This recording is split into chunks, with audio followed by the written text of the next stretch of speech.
Nothing But the Words, episode number 80, How to Borrow Experience to Write a Better Book.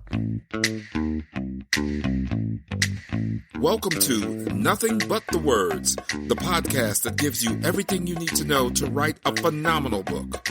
Now here's your host, your author coach, Candace L. Davis. Hey there, and welcome to Nothing But the Words. I'm your author coach, Candace L. Davis. I hope your week and your writing are both going really, really well. We have started to become a lot more social here in Atlanta, Georgia at this point in the pandemic. And last weekend, we went out with another couple, my husband and I did, to the Van Gogh Immersive Experience. It's an exhibit that's been all over the world. If it's in your town or nearby city, I do recommend going to it. It is not an art exhibit. It's a different kind of experience. Our younger daughter, who lives in Vancouver, Canada, also happened to go to the experience on the exact same day. We were all excited to be able to have that experience, even though she's all the way on the West Coast and we're here on the East Coast. And it was really fun to be able to have a shared experience, even though they were a little different. The exhibits were a little different, but to have that shared experience and then be able to talk about it. And she's a dancer, and she and I were both most impacted by what we learned about his art practice. Before he died at 37 years old, Van Gogh painted over 900 paintings. As a writer, though, I have to admit I was even more interested in the fact that he wrote over 800 letters, most of them to his brother. This is about all I know about Van Gogh. I am completely ignorant of the art world, but it was really interesting to learn about someone who is considered one of the masters of his field, considered one of the greats, and to learn about how he worked and how he studied and how he developed his art practice. Learning about Van Gogh's practice also reminded me of my trip last spring, or maybe early summer, to Paisley Park with a group of girlfriends. Paisley Park, if you don't know, was Prince's home and music studio, and since his death, it has been open for tours. A small part of it has been open for tours. We had an incredibly engaging tour guide. He was really great, and he was really passionate about his subject. He was such a great storyteller, and if I could remember his name, I would tell you to go and make sure you're on his tour. He shared a lot of anecdotes about Prince's work and his life, but what struck me most was what he shared about Prince's artistic practice. Prince wrote more than 500 and perhaps upwards of 1,000 songs, depending on who's doing the counting. And of course, most of those never made it to publication, right? They were never released to the public. So you might consider that a lot of what he wrote was really a part of his music practice. He also carefully reviewed video footage of every performance and every rehearsal to find opportunities to improve. His artistic practice, combined with unique access to the world of music from an early age and natural gifts, of course, allowed him to accomplish what few musicians ever will. There's something to be said for creating an intentional practice for whatever it is you want to do at the highest level in your life. For me, that applies to both writing and coaching authors. It's important to me that I continually evolve and continually improve in both writing and coaching. And regardless of any natural talent I may or may not have, that requires me to put in the work. It requires me to really practice. The more authors I coach, the better I get at coaching authors. The more books I write, the better I get at writing books. So what does this mean for the author, perhaps an author like you, who only wants to write a few books or maybe even just one book?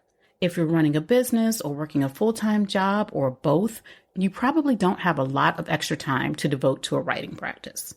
You don't have years to spend honing and perfecting the craft of writing before you write your first book, before you release it to the world.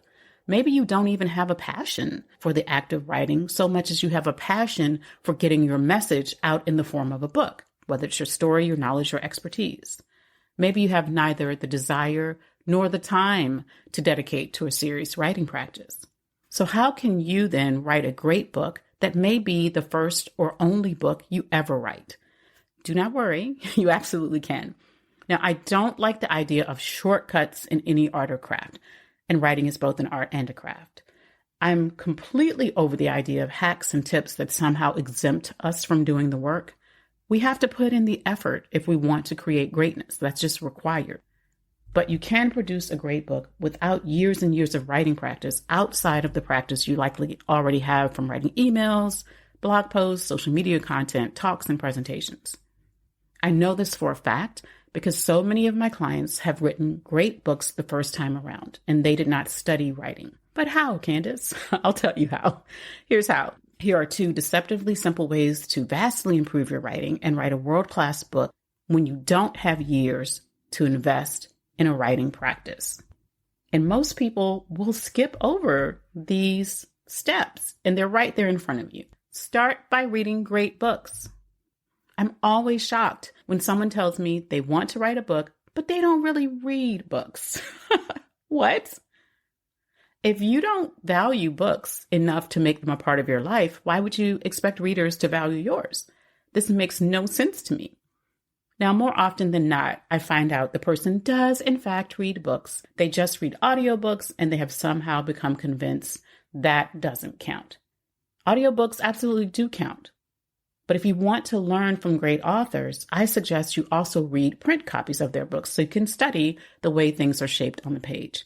Pay attention to how they structure their books, the tone they use, their use of language, and how they transition from one section or subject or chapter to another. Don't get fooled by the myth that everything about your book has to be original. Almost nothing is completely original anyway. Every author is inspired and influenced by the work of other authors, even if they're not conscious of that influence. You could be inspired in the way you write your book by a book you read back in high school. It's still there somewhere in your memory, and that influence could come out in your book. Now, of course, I'm not advising you to copy other books. I am suggesting you pay attention to successful books, especially books you love and which have done well in some way that matters to you. Learn from them. You can absolutely borrow the structure, for example, of a book on a totally different topic and use it to shape your book. If you love the irreverent tone of, say, Jen Sincero's badass books, then identify what you like about that tone. Is it the casual nature, the humor, the feistiness, the openness? Decide what appeals to you about the tone and which of those elements align with your voice and the way you want to write your book, and then use them. They don't belong to Jen. She didn't invent them. If you admire the structure of Patrice Washington's Redefine Wealth for Yourself, that doesn't mean you have to build your book around 6 pillars like her 6 pillars of wealth. In fact, please don't. It just means you may want to build your book around your own system or framework in a similar way. Use what you love about these books or what you know readers have loved as a jumping off point for your own book. The second way to really elevate the quality of your book without devoting years and thousands of hours to a writing practice is to borrow the wisdom someone else has developed from their own deep and consistent writing practice. If you're looking for a course on writing or a coach to help you write your book, choose someone who has done the work you don't have time to do. They've done the study and the practice. Now, I'm going to step on some toes here, but it needs to be said. A writing coach or book consultant whose only experience is the single book they wrote probably isn't the best person to help you write your book. And I say probably because that's not an absolute. Don't get me wrong. If they've studied writing for years, if that book is brilliant and beautiful and does its job, or if they've spent years honing their craft with other writing work, then their experience is much more than having written that one book. I'm not saying you can only be coached or taught by someone who has written multiple books. Not at all. I am saying you'll be much better served by working with someone who's done the work to really understand the art and craft of writing. Borrow the wisdom and experience that person has developed through their own deep and consistent practice. When my clients work with me, they get a coach who has not only written dozens of books, but who has studied and practiced writing and editing for 2 decades. They get a coach who has studied and practiced writing everything from literary fiction to memoir and personal development. When authors work with my friend Karen Crompton, another coach, they get a coach who has written books and spent years honing her craft as a journalist and researcher. She's a brilliant storyteller and she can help them tell brilliant stories. When they work with my friend Anita Henderson, they get an author coach who has written books and spent years developing her writing skills with a focus on marketing communications. She's fantastic at helping authors nail their message. I applaud the person who writes their first book and wants to help other people do the same. You can definitely learn from their journey. But if you're looking for someone to help you really elevate your book, Look for a coach with deep experience and a commitment to practicing the art and craft of writing.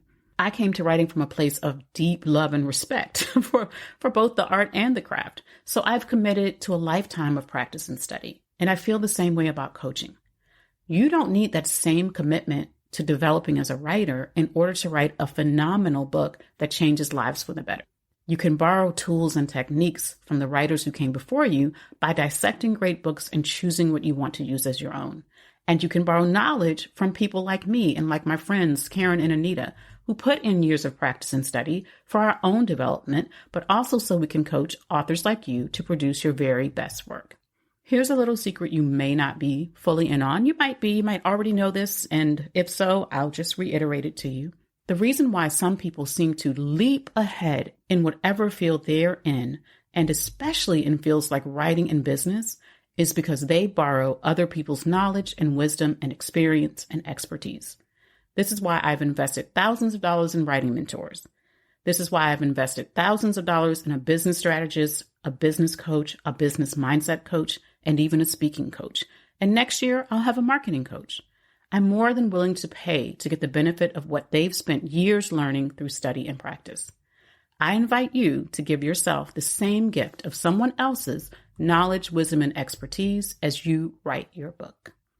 That's all for this week's episode, my friends. If you want to borrow my knowledge and experience to write and publish the very best book you can produce, DM me on Instagram at Candace L. Davis, and let's talk about how I can help you. I promise I can. Thanks for listening to Nothing But the Words. I'm your author coach, Candace L. Davis, and I'll see you next time.